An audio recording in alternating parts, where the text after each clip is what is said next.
Welcome to As I Live and Grieve, a podcast that tells the truth about how hard this is. We're glad you joined us today. We know how hard it is to lose someone you love and how well-intentioned friends and family try so hard to comfort us. We created this podcast to provide you with comfort, knowledge, and support. We are grief advocates, not professionals, not licensed therapists. We are you. Today we are speaking with Gary Roe. Multiple award-winning author, speaker, and grief specialist Gary Roe is a compassionate and trusted voice in grief recovery who has been bringing comfort, hope, encouragement, and healing to hurting, wounded hearts for more than 30 years.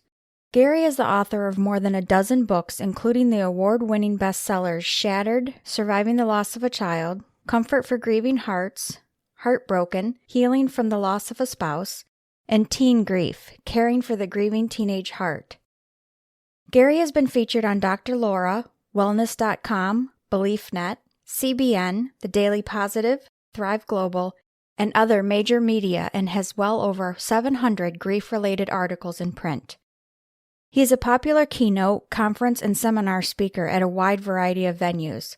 A former college minister, missionary in Japan, entrepreneur in Hawaii, and pastor in Texas and Washington, Gary now serves as a writer, speaker, chaplain, and grief counselor with Hospice Brazos Valley in Central Texas.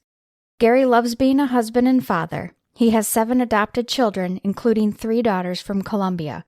He enjoys hockey, corny jokes, good puns, and colorful Hawaiian shirts. Gary and his wife Jen and family live in Texas.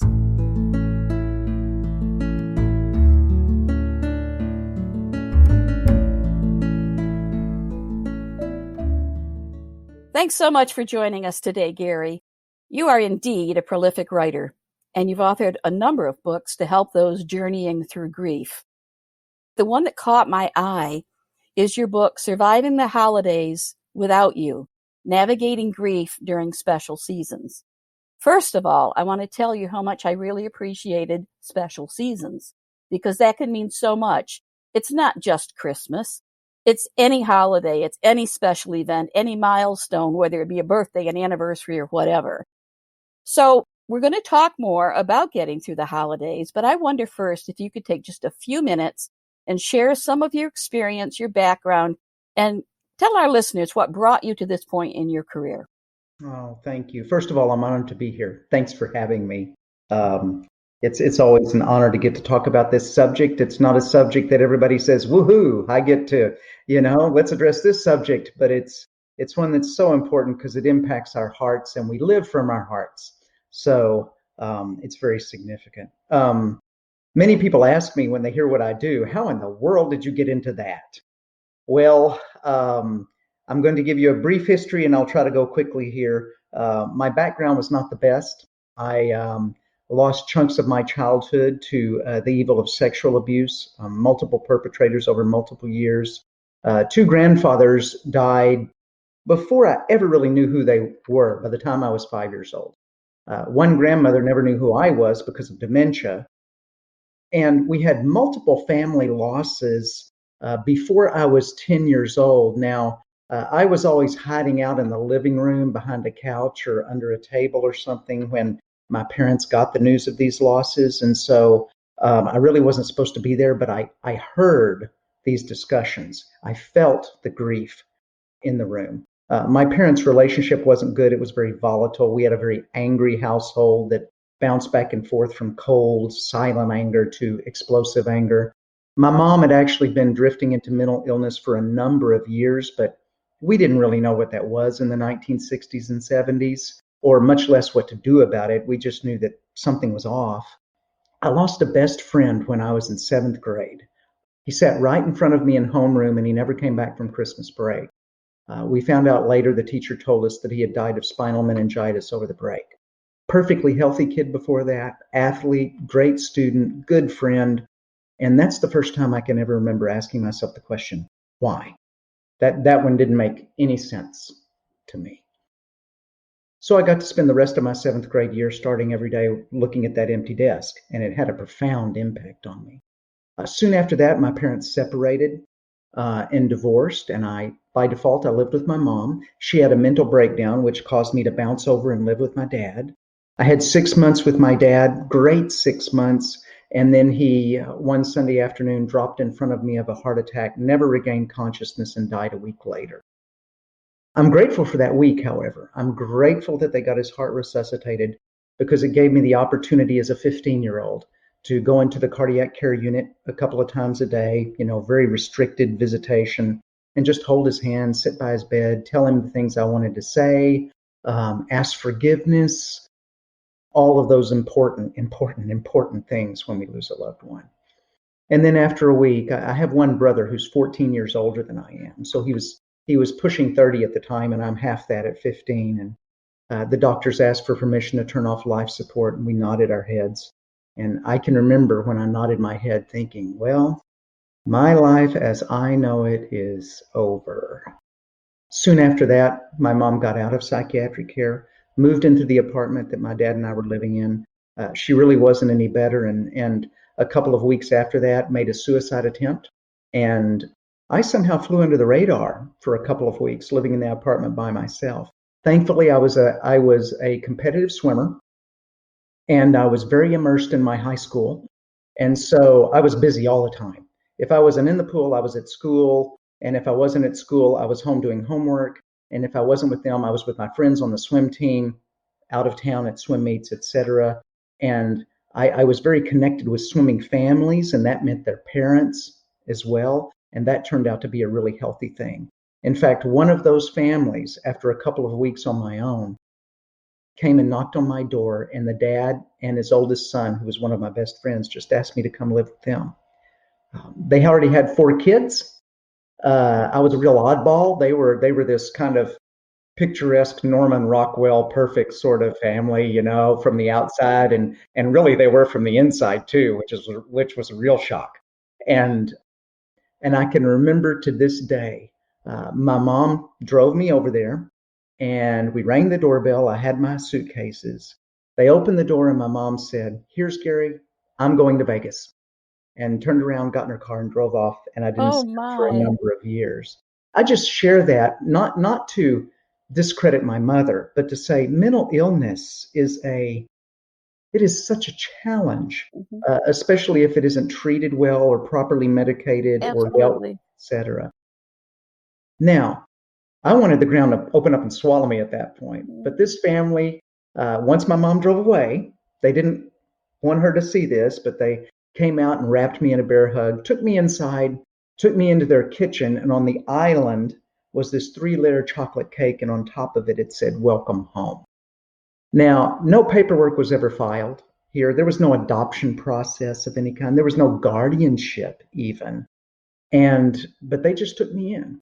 And I didn't know it. Yeah, my life as I knew it was over, but I was about to get a huge reboot with this family Right.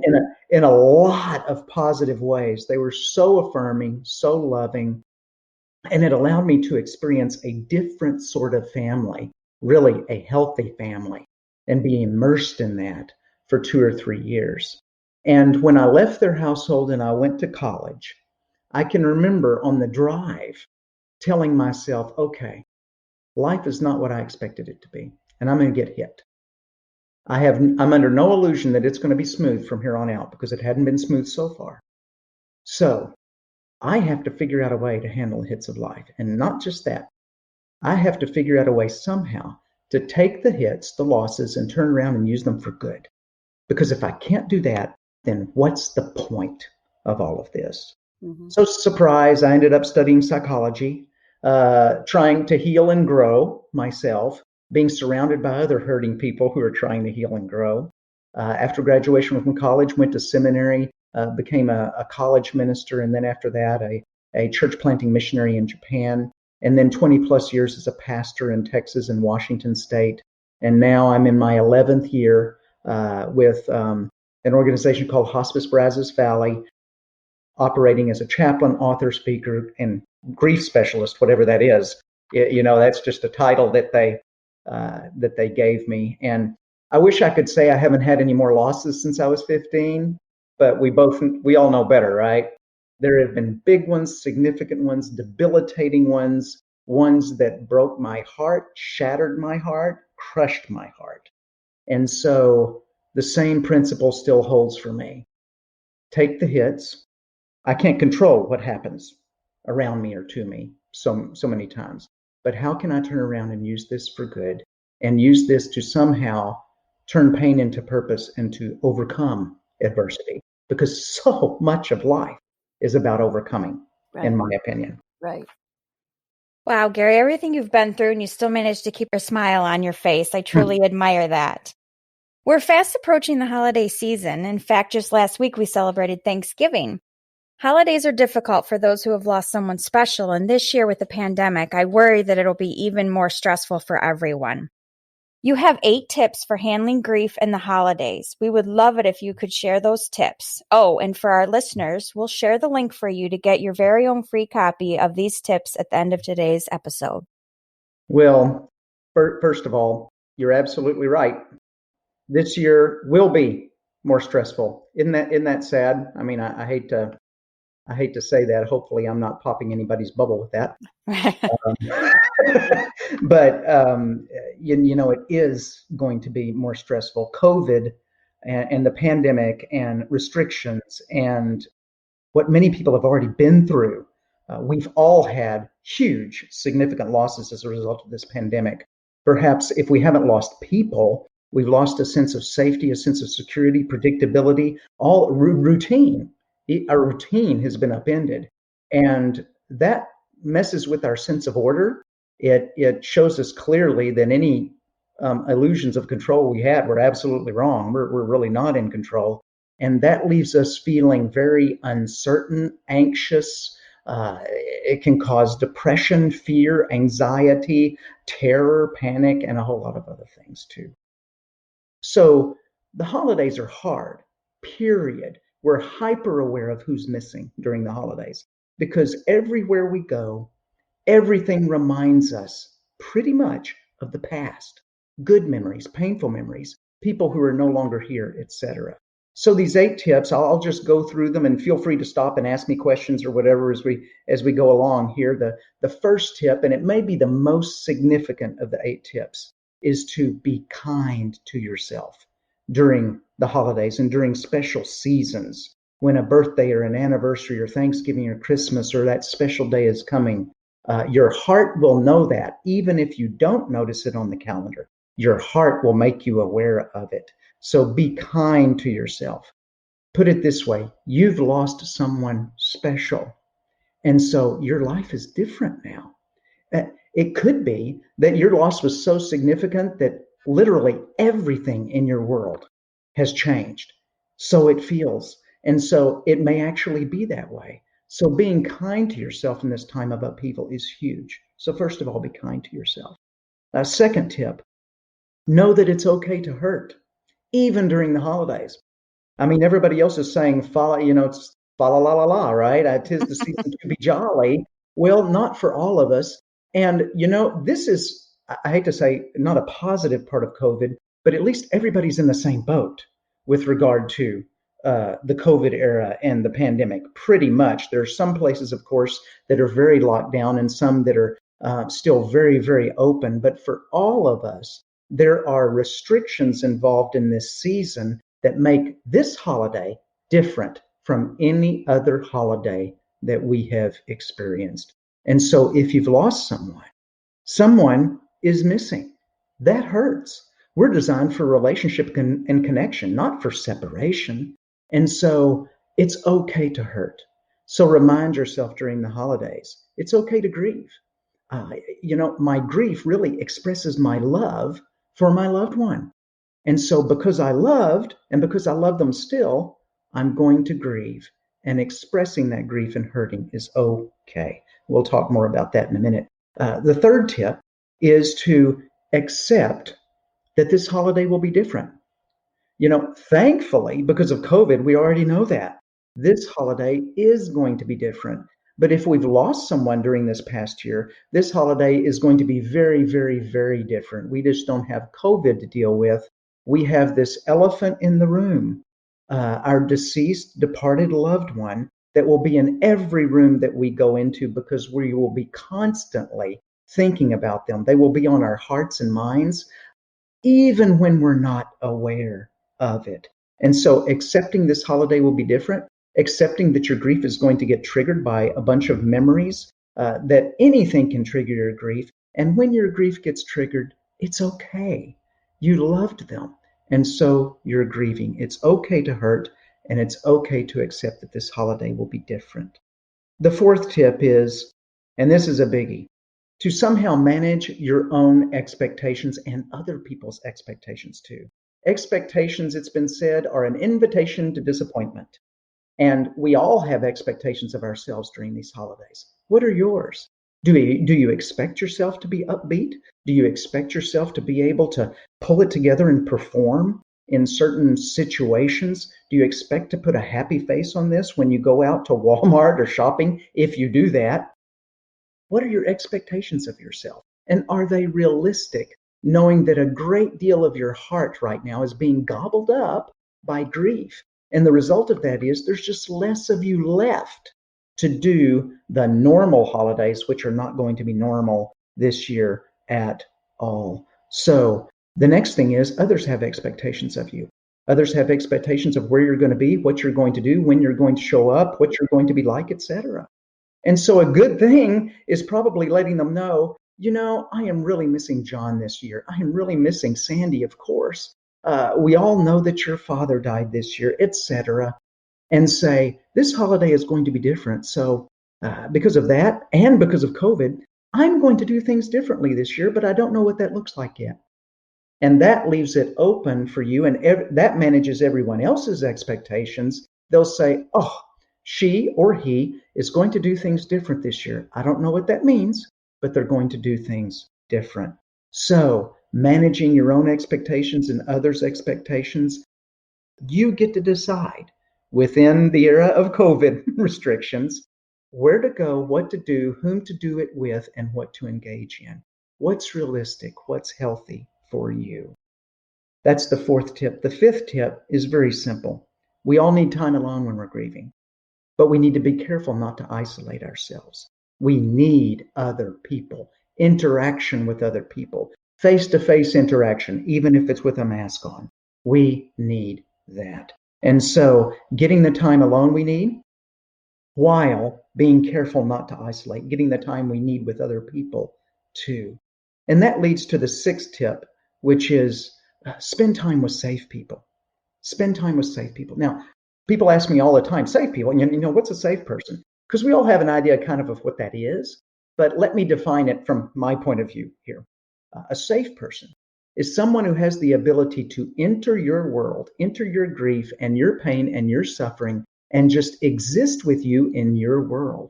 They don't give you advice you haven't asked for. They don't try to fix the unfixable. They don't try to help you feel better somehow, because that's impossible too. Instead, they just accept you as you are in the moment with all your stuff, and their only agenda is to love you. Stephanie is my safe person. There you go. There you go. Now, having said that, of course, nobody is 100% safe all the time. We all have, our weak moments, our moments when we're in a hurry, our moments when we're thinking about other things and all of those things. But there are some people out there that are mostly safe. Mm-hmm. And I have found that if you have trouble finding safe people, here's a little secret for you. How do you find safe people? Be a safe person. Be the safest person you know how to be. Don't give advice that hasn't been asked for. Don't try to fix other people. Meet other people where they are. Let it be about them. Exist in their world. Love them as they are in the moment. As you do that, it's amazing. Other safe people will just come out of the woodwork. It's like safe people have an antenna to recognize other safe people. But you need safe people in your life. When you're with a safe person, your heart begins to relax a little bit, and you need that. And then seventh, the opposite of a safe person, of course, is someone that is unhelpful for you, and you need to limit your time and your exposure with people who aren't helpful for you. Now, many people, when I say that, they shake their heads and go, it's the holidays, and those unhelpful people are my own family. How in the world, or what if it's my spouse that's unhelpful, etc.? Then you have to go a little step further and do what wise King Solomon said 3,000 years ago, believe it or not. He said, this is really the secret to life. Above all else, he says, above all else, guard your heart, for it is the spring from which everything else in your life flows.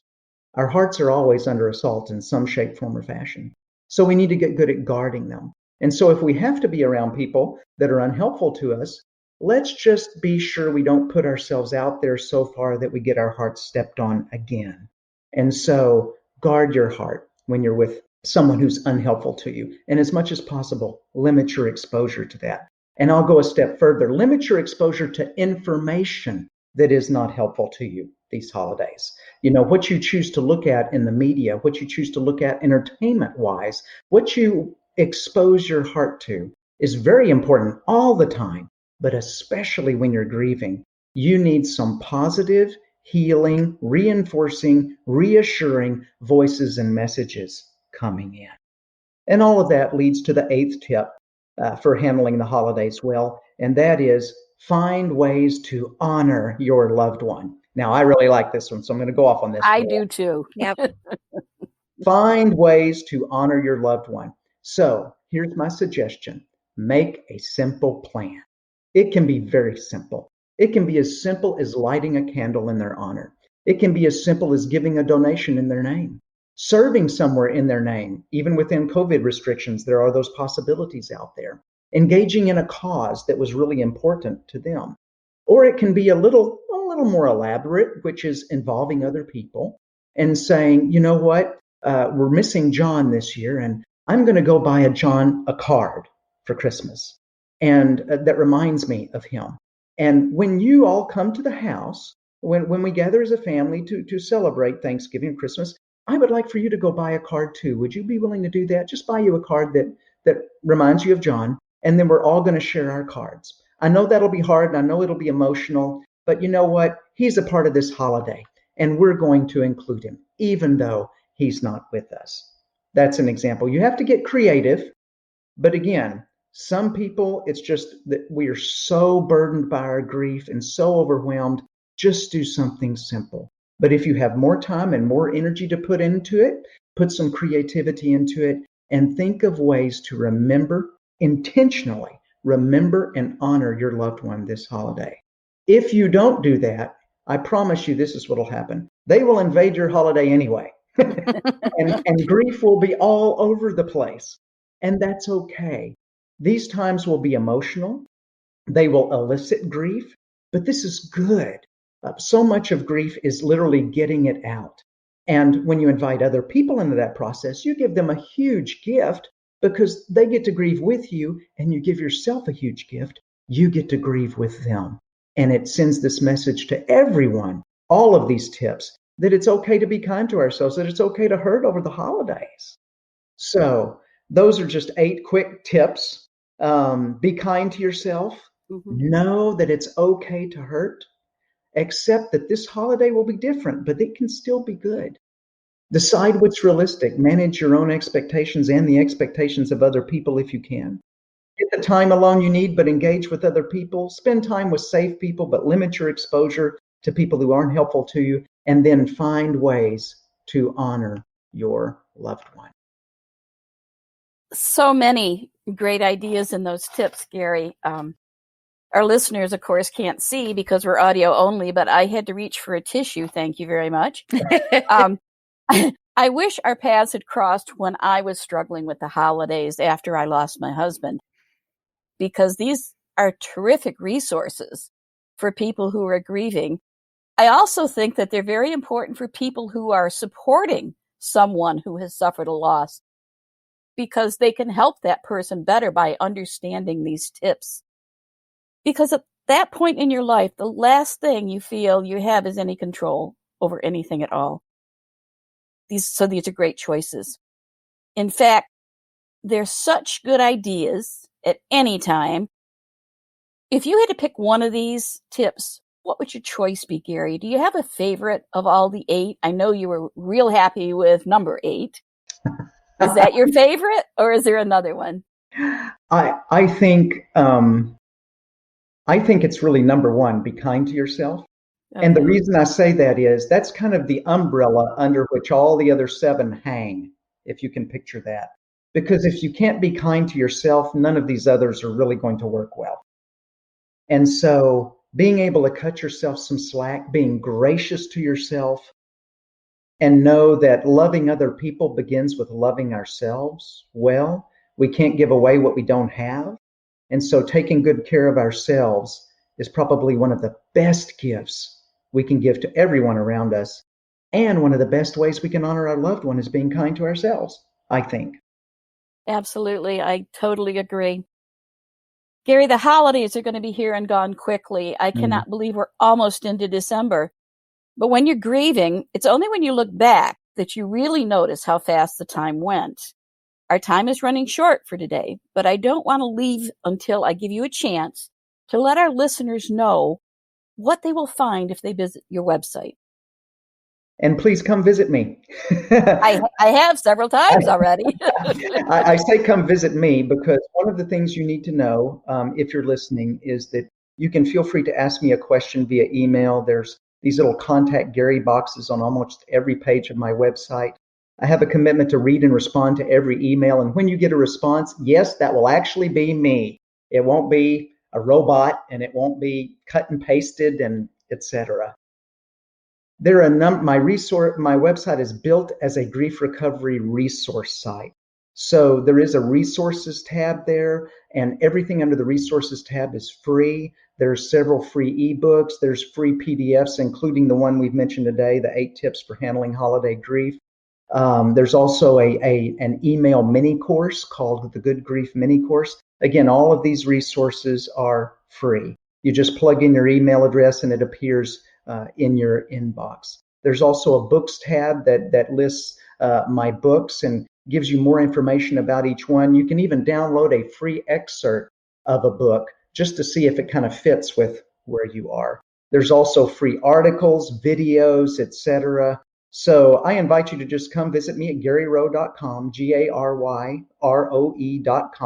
and just look around, see if there's anything that resonates with where you are, because I'm here to help if I can, because boy, there's a lot of pain out there. And so many times we hide it from each other. I wish when we walked into Walmart, for instance, there was a little sign above everyone's head who's grieving, so that we would know, oh my goodness, we would see so many other people that are on the same grief road, different losses, but the same grief road. And I think we would be encouraged and reassured by that. Love that. That's all for today, everyone. Gary, thank you so much for taking the time out of your busy schedule to be with us. I don't know how you have time to do everything that you do and all the books you write and have written and everything. I hope we can get you to come back sometime and share some more with us. And to our listeners, thank you for listening. I hope you heard something in this episode that will bring you back as well. Thank you, Stephanie. Thank you, Kathy. Honored. Would love to come back. Thank you.